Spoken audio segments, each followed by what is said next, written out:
Bom dia, amigo. Graça e paz. Quero agradecer a Deus por você estar conosco mais uma vez. Você hoje já agradeceu a Deus pelas bênçãos que Ele tem concedido a você e a sua família? Se não fez isso, vá à presença dEle. Louve a Ele por tudo que Ele tem feito por mim e por sua vida também, ok? Nós falamos que a nossa jornada ela está dividida em 2 ciclos e nós em 6 ciclos, melhor dizendo, e nós estamos entrando hoje no 6º ciclo. Nós fomos criados para andar diariamente com Deus. E o nosso tema de hoje é como encontrar Cristo, parte 1. Portanto, você não deve se esquecer que nós vamos ver este tema hoje e amanhã também. Não perca a continuação desse tema amanhã. Mas antes eu quero convidar você a fechar os teus olhos e vamos falar com Deus. Pai querido, obrigado, Senhor, pela oportunidade de estar vivo mais um dia. Obrigado porque a Tua palavra nos diz que as Tuas misericórdias se renovam na nossa vida a cada manhã. Que hoje o Senhor cuide de nós, cuide da nossa família, dos nossos negócios e nos ajude a compreendermos a Tua palavra que te oramos em Jesus. Amém. Deus seja louvado.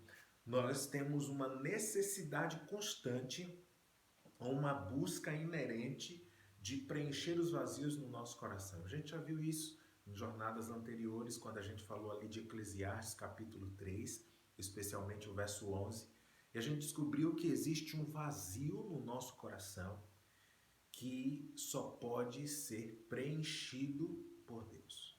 Então veja que detalhe muito interessante. Deus cabe certinho no nosso vazio. Se a gente tentar preencher com outra coisa, vai ficar sobrando espaço. Não vai caber ali. Somente Deus preenche, só Ele pode nos ajudar, porque Ele pôs a eternidade no nosso coração e somente aquilo que é eterno pode nos impactar, pode nos satisfazer.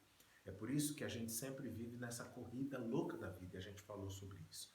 Mas a verdade é que algumas perguntas giram em torno de nós se de fato a religião, se hoje nós somos capazes de manter este elo de ligação com Deus, se nós devemos ser religiosos em meio a todo este barulho, se há realmente uma satisfação da alma em priorizar a busca com Deus. E a jornada conta a história de algum jovem que em algum momento se viu neste paradoxo, porque muitos jovens saem da igreja, eles querem abandonar as fileiras da fé, porque na mente deles existe uma necessidade que não está sendo preenchida na igreja.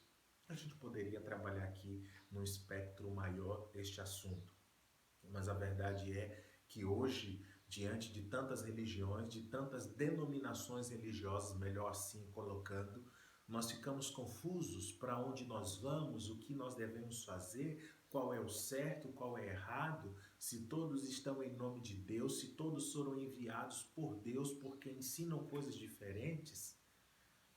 E essa realmente é uma pergunta que tem impactado o nosso mundo, que tem incomodado as pessoas. Mas sabe, a Bíblia, ela nos ajuda a entender que a igreja, na verdade, é o lugar que a gente cresce na comunhão, que a gente cresce na fé.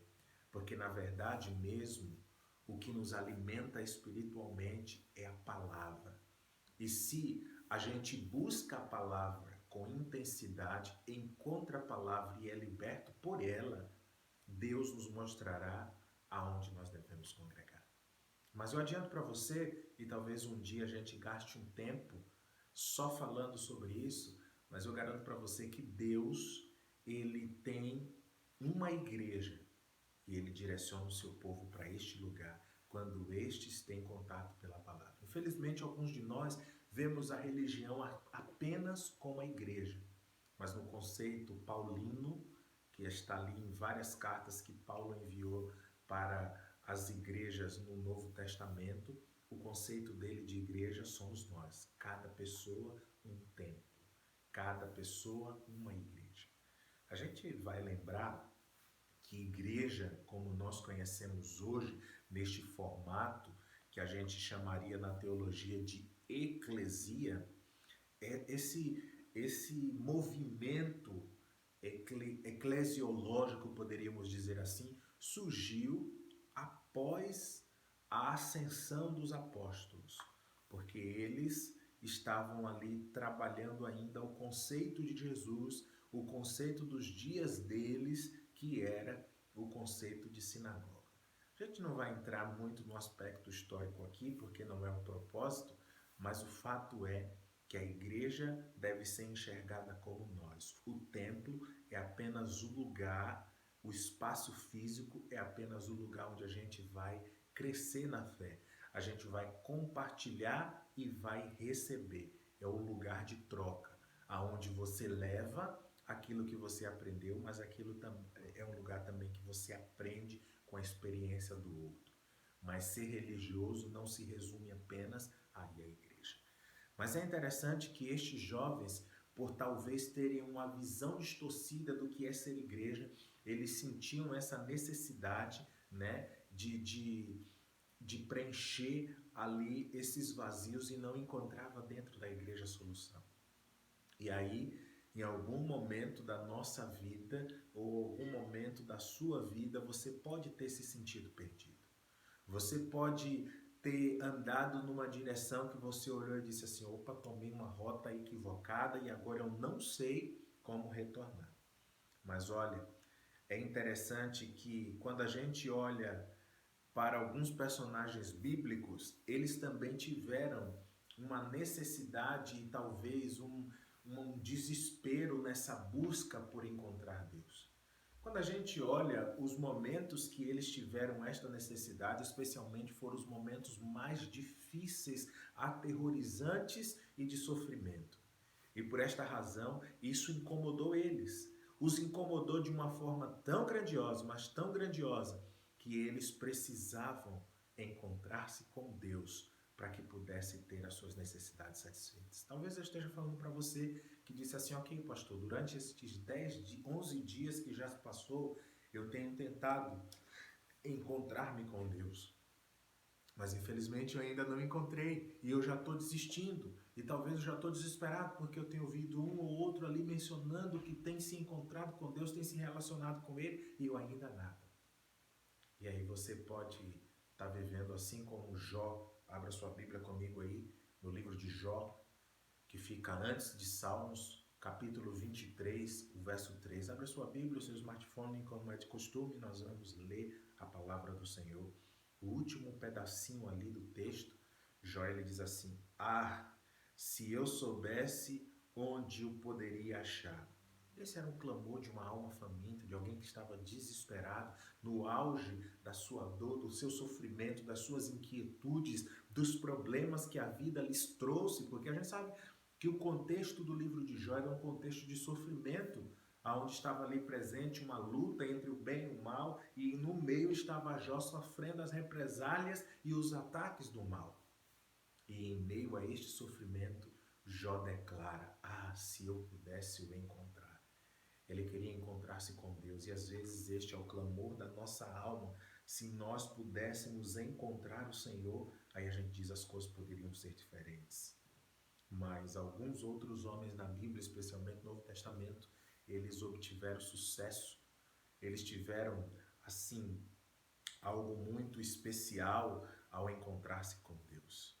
Mas há uma tensão muito grande entre a volta de Jesus e esse momento de espera.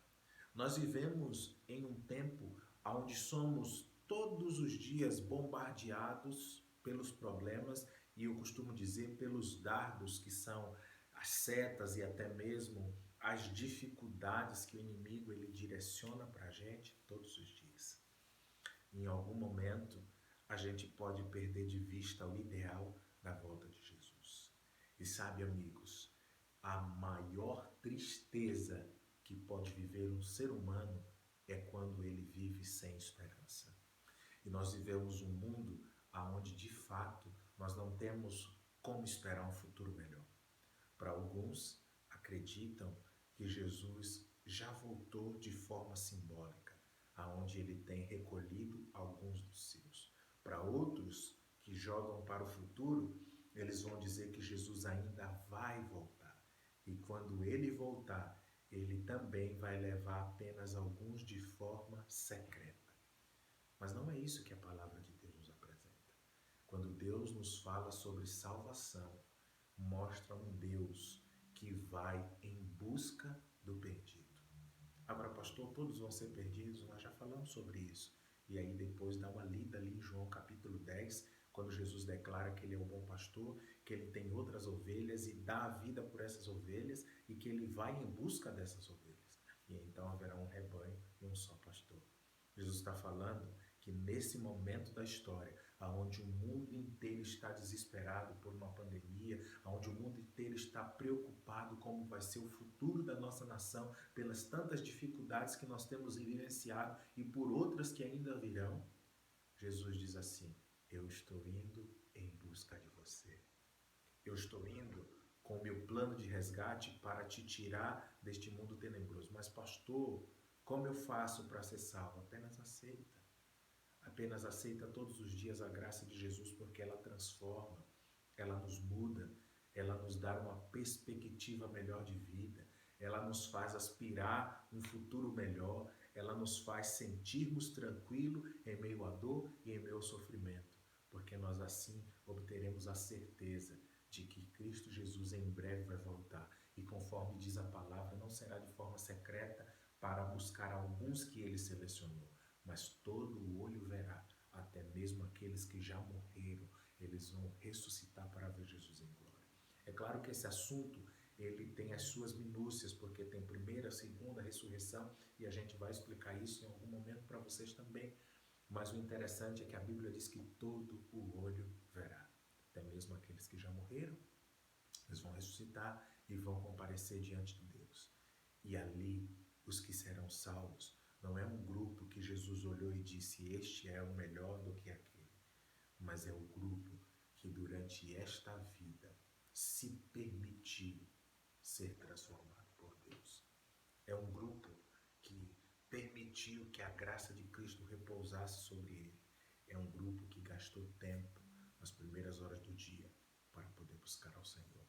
Jesus ele conta 3 parábolas, e eu não vou ler todas com você, mas se você ao longo do teu dia aí quiser ler essas parábolas, você pode ler com as informações que eu vou te dar, e a leitura da Bíblia certamente você vai extrair lições preciosas. Jesus conta a parábola ali em Lucas capítulo 15 da ovelha perdida, e depois ele conta a parábola da dracma perdida. E eu quero fazer uma análise dessas 2 parábolas, se depois você quiser ler, vai ficar mais claro ainda o que eu vou falar aqui agora. A ovelha perdida, quando uma ovelha ela sai do aprisco do pastor, aqui falando literalmente do trabalho do pastoreio, né, que era muito comum nos dias de Cristo, haviam muitos pastores de ovelhas, haviam vários rebanhos e eles precisavam caminhar a muitas distâncias para que pudesse assim encontrar pastagem e água para as ovelhas. E era comum às vezes algumas ovelhas se extraviarem. Mas é interessante que geralmente o pastor de ovelhas ele tomava todos os cuidados por 2 razões principais. Número 1, porque era um prejuízo muito grande você perder uma ovelha, o patrão não ficava bem. E talvez você que trabalhe aí numa fazenda, você tenha uma percepção melhor do que eu estou dizendo. Quando algum animal da fazenda se perde, você fica de cabelo em pé, porque o patrão não vai ficar contente. A segunda coisa que acontecia é que a ovelha é um animal 100% dependente. Ele é dócil, se apavora com muita coisa, e por isso que o pastor ele vai à frente do rebanho, porque a quilômetros de distância ele consegue enxergar o perigo e ele vai para tentar dispersar o perigo, porque dizem alguns especialistas que a ovelha, só de ver um animal, só de ver o lobo, ela por si só já acaba correndo, se entrelaçando ali nos arames, etc. e tal, e acaba assim vindo a óbito só pelo medo de ver um animal feroz. Então é um animal assim que depende muito do seu pastor. E eu fico impressionado como Jesus ele era didático a nos ensinar, porque assim somos nós achamos que podemos guiar e direcionar nossa vida. Mas o que seria de nós se não fossem as misericórdias do nosso supremo pastor que é Cristo Jesus? se Ele não estivesse nos guiando, se Ele não estivesse provendo. Só que a Bíblia, nessa história, nos diz que a ovelha, ela se perde. Quando ela desvia do curso do seu pastor, é interessante que ela sabe que se perdeu, porque ela não está vendo o restante do rebanho ali. Só que a Bíblia diz que o pastor sai à procura dela. Ela sabe que está perdida. E aí é uma aplicação muito especial para nós. Porque esse texto quer dizer justamente sobre aqueles que têm consciência e dizem assim, eu sei que eu não estou fazendo a vontade de Deus. Eu sei que Deus tem planos para a minha vida. Eu sei que Deus tem um planejamento, pastor, diário para mim. E eu sei que eu estou sendo falho. Eu sei que eu não estou vivendo o plano de Deus. Essa mensagem é para você, que sabe que está perdido. Mas sabe qual é a boa notícia da mensagem? Que o pastor continua em sua busca. O resgate ainda não foi concluído. Ele não disse assim, pelo fato da ovelha saber que está perdida, eu vou abandonar ela. Eu vou ao encontro. Sabe por quê? Porque ela é incapaz de voltar sozinha. Os perigos são muito grandes. E o pastor, se ele tem 100 ovelhas, ele chega a deixar as 99 para ir em busca daquela uma que se perdeu. Porque ele sabe a importância de uma única vida. Então, guarda essa mensagem no teu coração nesse dia. Deus sabe que você precisa dele. Você não precisa se desesperar porque Deus vem ao seu encontro. Não somos nós que vamos até ele. Ele vem até nós. A nossa parte, a nossa escolha é dialogar com Deus. É encontrar-se com ele. Porque ele já marcou o encontro. A segunda história é a história da dracma perdida. E a dracma era uma moeda muito comum nos dias de Jesus também. E mais uma forma didática de falar. As casas no Novo Testamento, nos dias de Jesus, eram casas assim, com pouca luminosidade. Você sabe, ou talvez tenha uma noção de que a luz elétrica é muito, o tempo é muito superior aos dias de Jesus, quando foi criado a luz elétrica.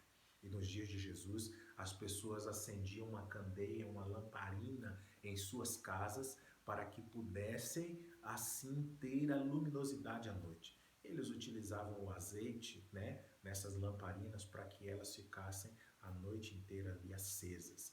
Mas haviam pessoas muito pobres que não tinham dinheiro para comprar o azeite, então suas casas eram muito escuras.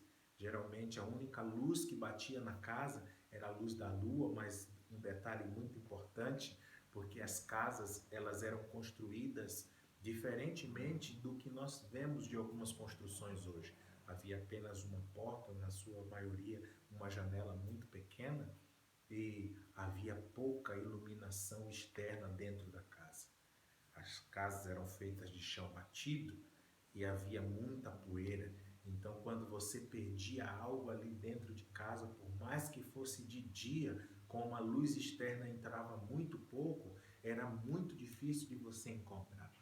E a dracma, toda mulher, quando ela se casava, quando ela saía da casa de seu pai, ela recebia uma quantidade de moedinhas. E o seu pai dizia assim, guarde estas moedas, porque se em algum momento da sua vida você precisar, ou talvez o seu marido te mandar embora, ou seu marido morrer, você tem ali uma subvenção para sobreviver alguns dias. Você vai lembrar que nos dias de Jesus ele deu uma atenção especial para as viúvas, para os pobres e para os órfãos, porque as viúvas eram pessoas desvalorizadas da sociedade. Naqueles tempos as mulheres elas não podiam trabalhar, somente o homem era provedor da sua casa. Caso o marido falecesse, o filho mais velho assumia a responsabilidade. Caso não tivesse filhos na relação, o irmão mais velho, se ele aceitasse, ele tinha que assumir a responsabilidade do seu irmão que era falecido. Mas via de regra as mulheres viúvas sofriam muito e por isso os pais eles preparavam esta oferta especial, eles davam no dia do casamento. Existem várias histórias aí por trás que eu poderia contar, mas eu quero fechar nesse detalhe. Então essas moedas eram de grande valia, não pelo valor monetário, mas pelo valor emocional e para o propósito de estar ali guardado. Quando você perdia uma moeda também, havia uma varredura literalmente na casa, havia assim uma busca bem delimitada, bem específica para que pudesse encontrar. Mas o detalhe importante é que a moeda, ela é inanimada. A moeda, ela não sabe que está perdida, porque ela não tem consciência, mas ainda assim há uma busca inconstante no texto para encontrar essa moeda. É interessante que a Bíblia diz que quando a mulher achava essa moeda, ela acabava ali recolhendo a moeda e chamando as amigas para dar uma festa. Veja quão importante era esta moeda.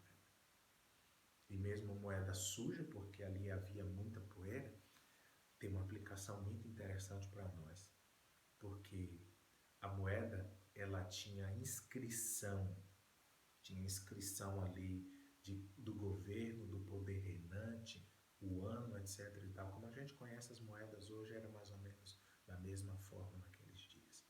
Tinha ali a inscrição de quem era o poder reinante. E sabe o que é interessante? Mesmo aquela moeda suja, mesmo aquela moeda empoeirada, ela ainda conseguia ter a inscrição do poder reinante. Deixa eu dizer uma coisa para você.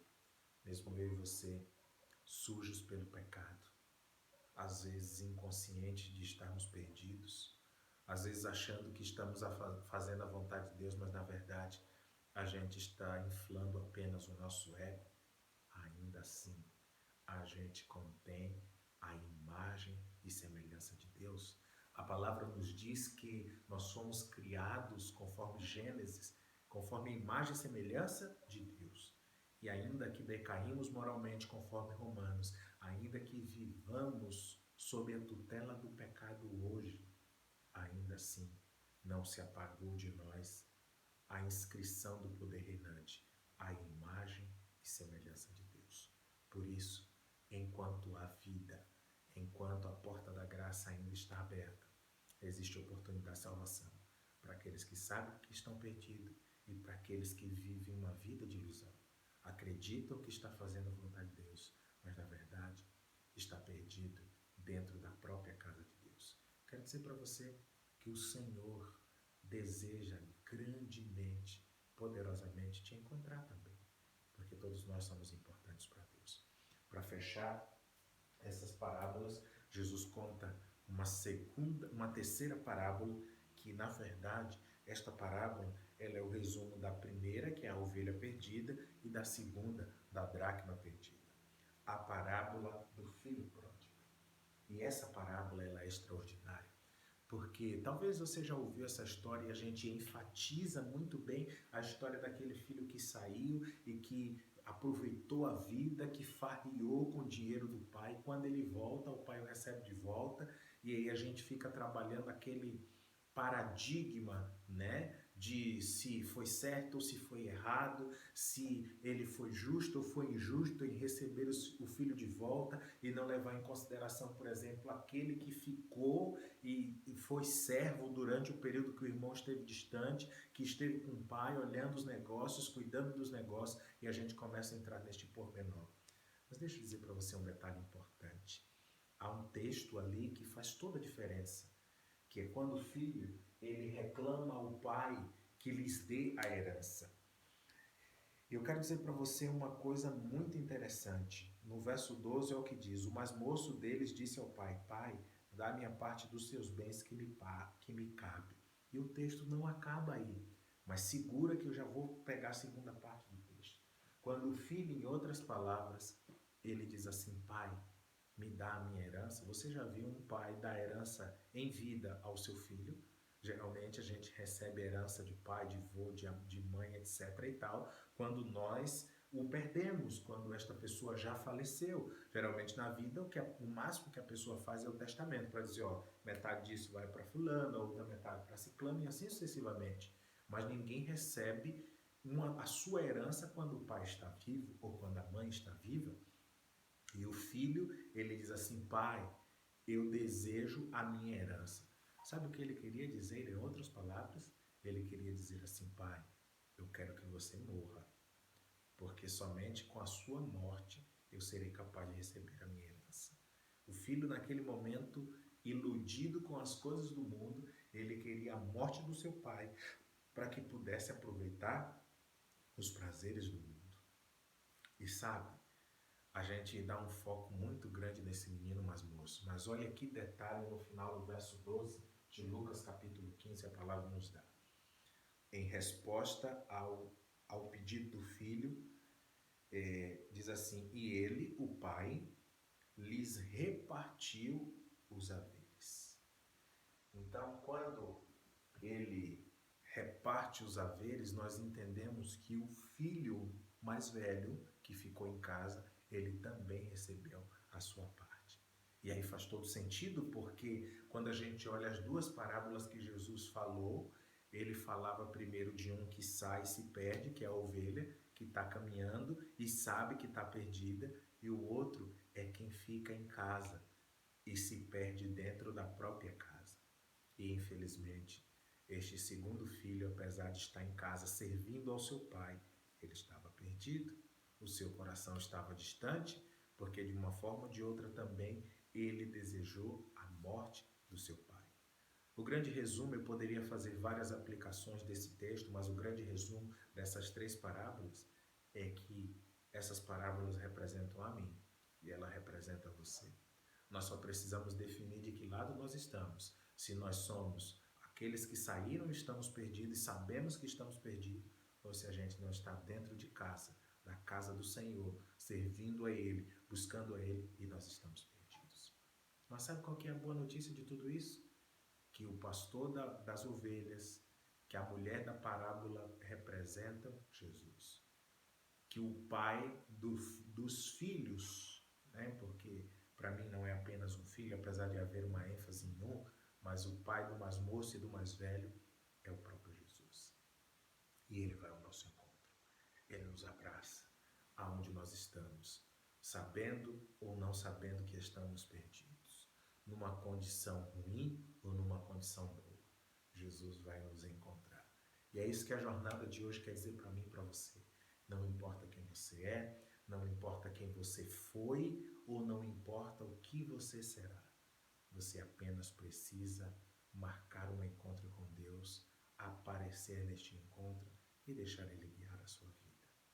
Não existe nenhuma lágrima neste mundo que seja derramada sem que Deus veja. Mas algumas vezes Deus está ao nosso lado, pedindo que a gente deixe que as nossas lágrimas caiam no colo dele. Mas a gente decide se opor a ele. A gente o abandona. A gente está tão preocupado com o problema, a gente está tão focado neste mundo, que a gente deixa de ouvir a voz de Deus.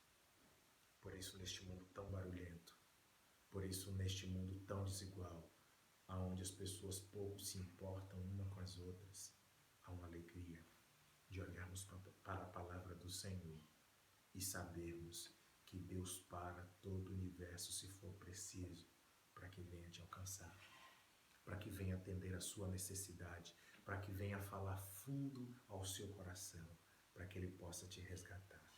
E eu quero terminar com uma outra história, uma história de Abraão. Quando Deus disse e revelou para ele que iria destruir a cidade de Sodoma e Gomorra ali no livro de Gênesis, o sobrinho de Abraão, que era Ló, ele estava em Sodoma. E Abraão ficou muito preocupado e a Bíblia diz que Abraão orava dia e noite para Ló, para que ele não se perdesse junto com aquela cidade. E Abraão começou a perguntar, Senhor, se tiver 50 pessoas, o Senhor vai preservar? Deus, sim. E ele foi diminuindo, diminuindo. E chegou um momento, ele disse, Senhor, eu não quero parecer assim, não quero transparecer um infortúnio aqui, mas Senhor, se houver apenas uma pessoa, o Senhor vai libertar toda aquela cidade? E Deus disse, sim, Abraão, se tiver apenas um, eu irei salvar toda aquela cidade. E sabe, amigos, Deus sabia que não haveria pessoas ali que iriam aceitar a mensagem, mas me enche o coração de esperança em saber que no mundo tão ruim, no mundo tão miserável do pecado, Deus diz assim, se tiver apenas um, o sacrifício valeu a pena. E hoje eu quero falar ao seu coração. Talvez você seja este um que Deus está esperando. Talvez Deus hoje esteja esperando lá no banco ou não sei onde, na sua casa, no teu trabalho, na sua caminhada diária, nas suas atividades. Talvez Deus hoje esteja esperando você. Talvez hoje Ele parou as atividades do céu para ter um encontro contigo. E eu quero perguntar a você, o que você tem a dizer a este Deus hoje, que veio te alcançar? Esse Deus que veio te resgatar, esse Deus que veio te libertar, esse Deus que interrompeu a sua agenda para ter um encontro marcado contigo. O que você tem a dizer para esse Deus? A sua resposta vai fazer toda a diferença na tua vida e na tua trajetória.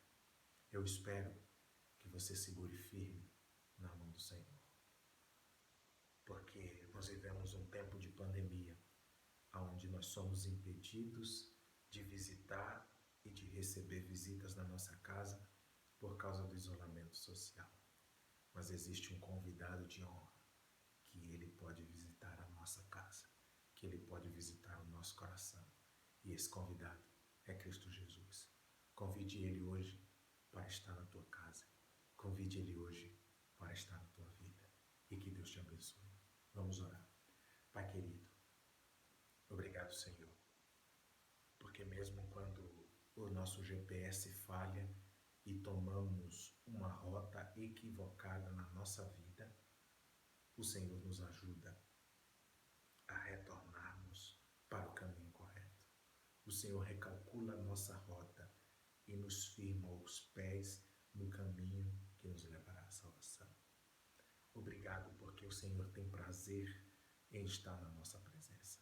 Nós não merecemos porque nós não somos bons, porque só há um bom neste mundo que é Cristo Jesus.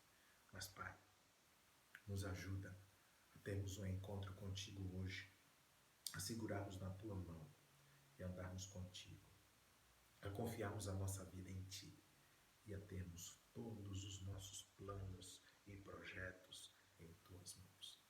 Nos abençoa, nos guarda, nos livre e protege de todo mal neste dia, em nome de Jesus. Amém. Deus te abençoe.